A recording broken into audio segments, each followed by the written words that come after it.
Yeah, this is a great video model of how we do a meniscus repair.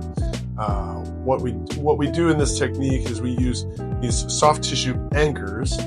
We pass these little anchors through the meniscus tissue, which you see with the lemon and the lemon peel here.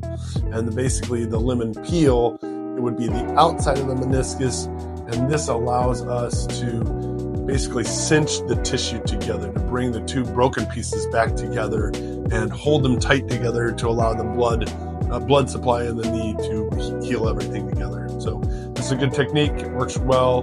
That's a technique that very similar to what I do to repair meniscus in the knee.